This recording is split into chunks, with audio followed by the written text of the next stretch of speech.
everybody, welcome back to part 5, the last but one episode of this 132 scale ICM CR.42 build.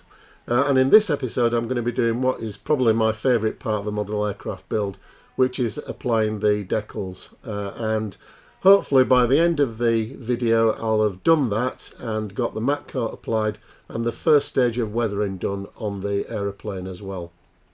But before we do the decal stage, I've just got a little bit of catching up to do from the last episode where I built the airframe. I forgot to prepare the undercarriage, and that needs to be done because I want to get the gloss coat applied to all the airframe components at the same time so I get the correct finish across the whole airframe. So we'll be starting off with that this week, so let's get over to the bench and make a start. Okay, so as you can see, I'm starting off this week by just doing a bit of catch-up really. I should have done these when I did the airframe. These are the undercarriage spats. And I need to catch up because I want to paint these in the camouflage colour and gloss coat them. And even though these don't have any decals, I still want to apply a gloss coat because I will put a weathering wash on them. Which in my opinion needs a gloss coat to work properly. And also a gloss coat can slightly alter the shade of the camouflage paint. So doing all of the parts just makes sure that they all turn out the same sort of shade when the model's finished.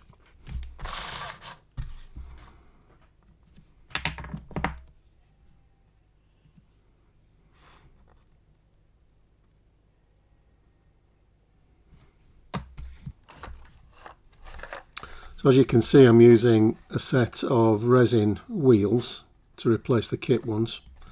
These are from CMK, and the hub detail and the manufacturer's logos around the tyre are all there, and they're just quite a bit more detailed than the kit ones, which are quite plain.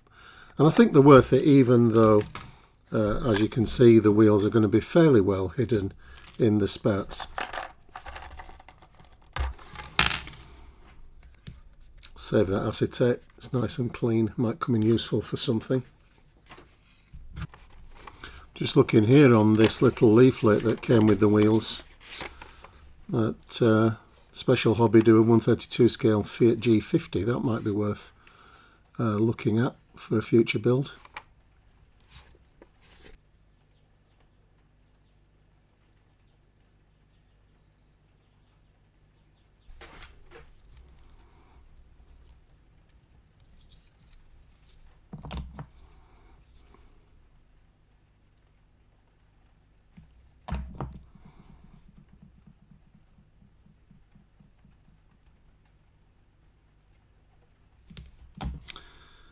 So here I'm just dry assembling the undercarriage leg and this inner strut. So I'm just getting that in the correct position.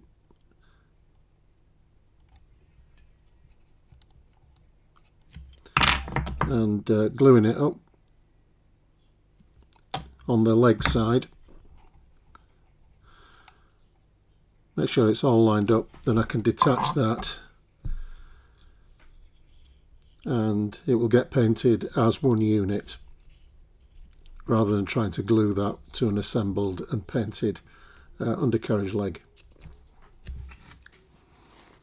I think also because this is just a butt fit onto the underside of the wing, I might put a pin in that and drill a hole in the wing root here just to add a little bit of strength, because it's a fairly big model once it's completed, and I'm not sure that those three connections will take the strain of the model.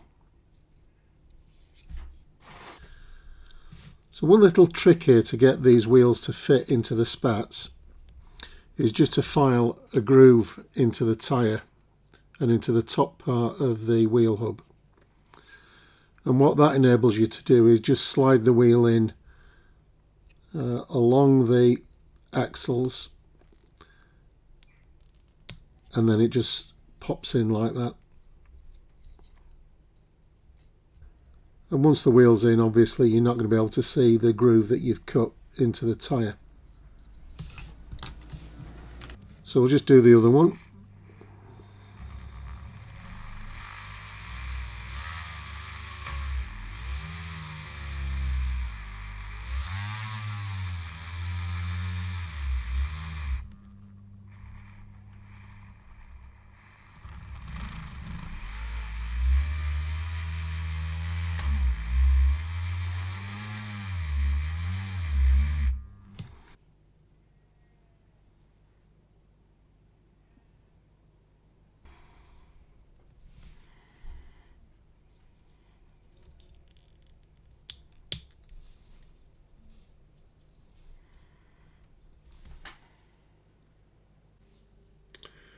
Okay, so I've painted those undercarriage assemblies in the same camouflage colours as the top side, and I've just masked off and painted the struts and the top of the gaiter in the underside grey colour. So they're all ready to go. The other thing that I've done is to give the airframe an overall coat of Tamiya lacquer gloss varnish, clear gloss varnish. And that's in preparation for the decals. There aren't too many on this aircraft. There's not loads of stencils or anything on it, so it shouldn't take too long. We'll get on and see how they go on.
Well, they're not bad.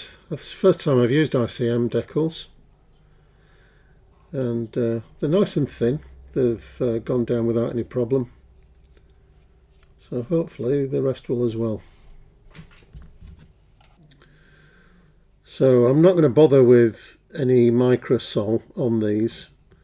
They're thin enough to settle down onto the detail without it, so I don't want to risk it. They may blister and bubble up. They've gone down absolutely fine without. Just a bit of microset underneath to get them going.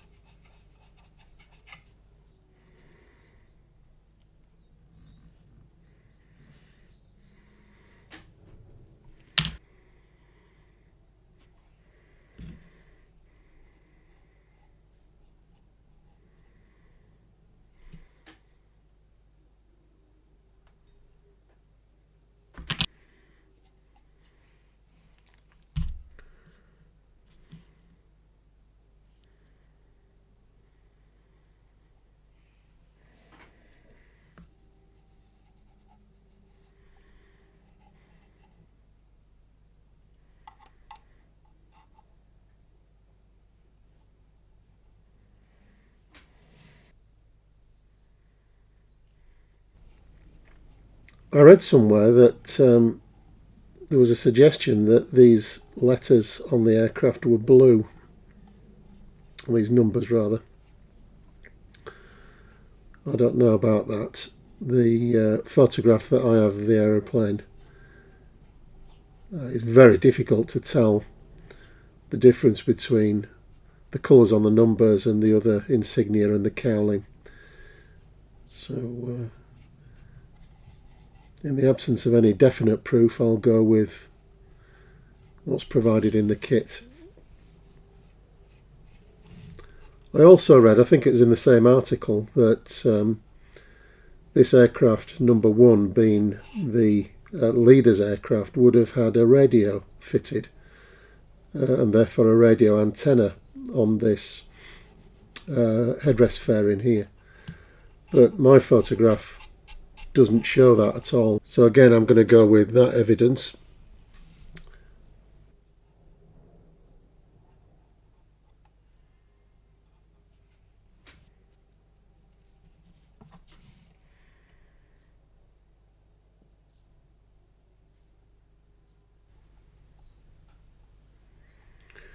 Be careful with these. This one just tried to turn over on me. Folded over and just managed to get it back.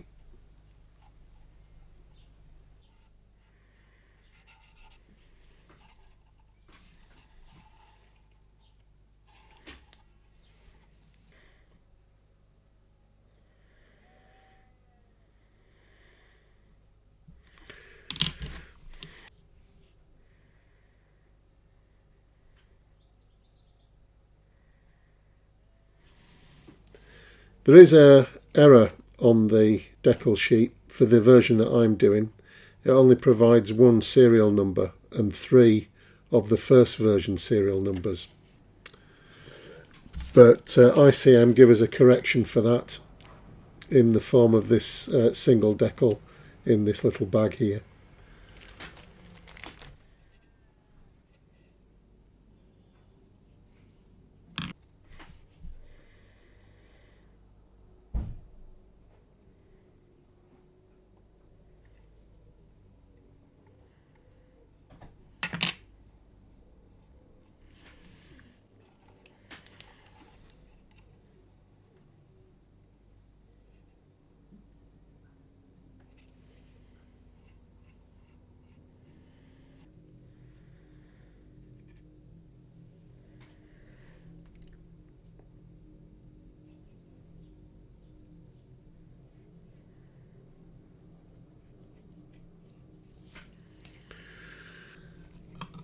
I'm just going to give these a very sparing application of microsalt just over the aileron actuator fairings here at the back of this decal. Just need a little bit of help to go over those.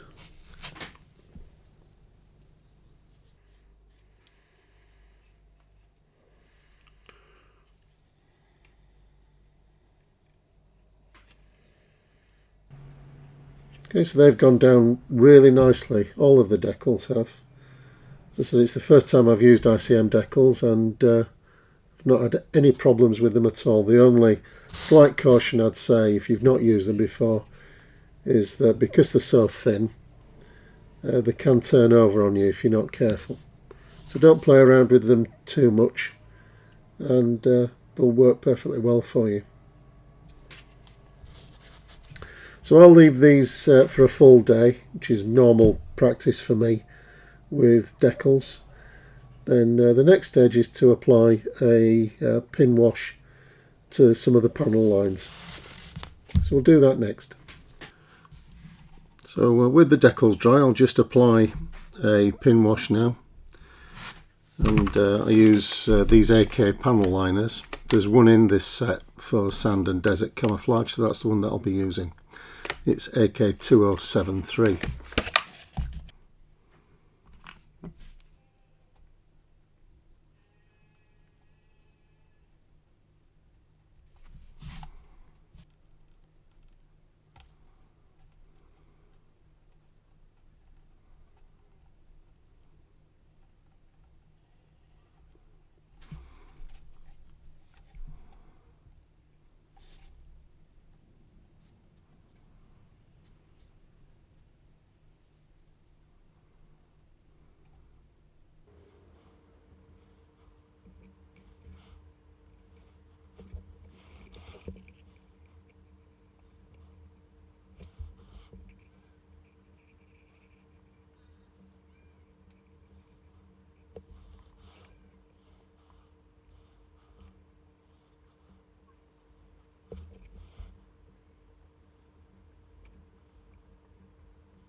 For the undersides, I'm going to use AK-4072. That's for the grey and blue camouflage.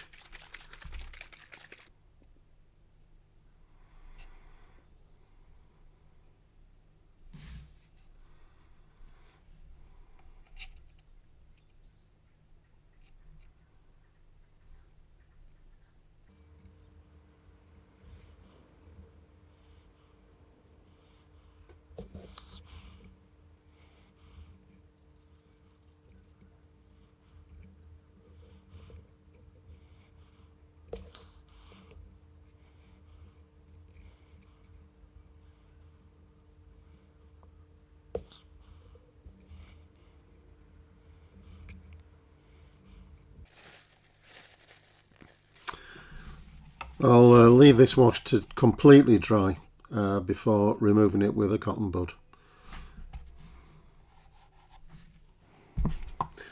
Okay, we've got the wash fully dry now, so it's time to remove the excess.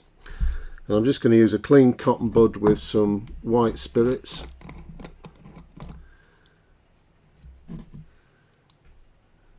Just dampened onto the cotton bud. And the thing with this is not to have it wet. You don't want it absolutely soaking with the white spirit. Otherwise you'll just pull all the wash out of the panel lines. So I just dampen it off on a towel like that. So it's almost dry again. And then just gently go across the panel line and remove the excess.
On the underside, I'm just going to add some of this AK streaking grime, particularly from round the engine cowling at the front. And I'll just draw that back over the airframe.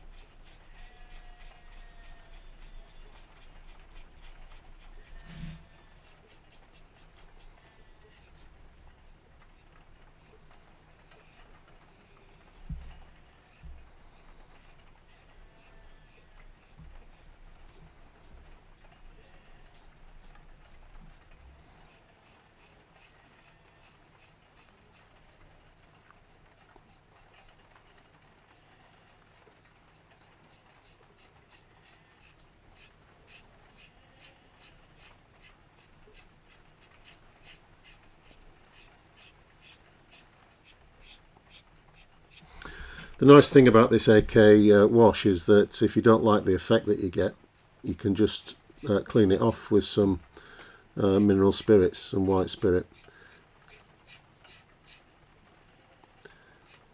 and just start again until you're happy with it.